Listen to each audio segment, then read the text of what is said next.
आत्माराम ज्ञानपिसाळ मुंशी. मुंशीचे आहेत. वय त्यांचं 88 वर्ष आहे आणि शाळेच्या निमित्ताने आज माझी त्यांच्याशी भेट झालेली आहे. आपण पाहताय की आम्ही एका चहाच्या टपरीमध्ये बसलेलो आहोत आणि त्या ठिकाणी आप्पांची आणि माझी भेट झाली आहे. नमस्कार आप्पा, आपलं नाव सांगा.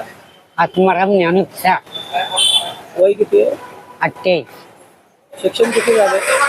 शिक्षण नाही, तिसरी झालं. तर मला एक सांगा, आत्ताच युग आणि पहिले युग यातला फरक काय आहे? आम्ही तसा फरक लय. काय काय फरक आहे जरा सांगा.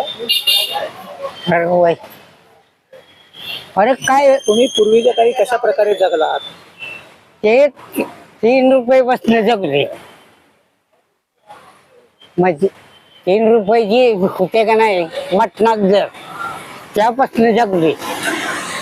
आणि लागवडीत जर बघितलं तर किती होतं, ती बी कमीच. त्यावेळी पैसे कशा प्रकारे असायचे? पैसे बी कमीच. शिक्षण किती झालं तुमचं? माझं तिसरी शिक्षण झालं. शाळा वगैरे कुठे शिकला तुम्ही? उंचीतच. खेळ कोणता खेळत होता तुम्ही पूर्वी? कबड्डी. आता मला सांगा, पूर्वी जशी तुमची दोस्ती होती हा.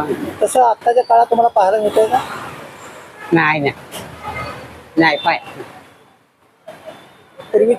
पूर्वीचे तरुण वर्ग असायचे, आत्ताचे तरुण वर्ग, यात फरक काय दिसतोय तुम्हाला?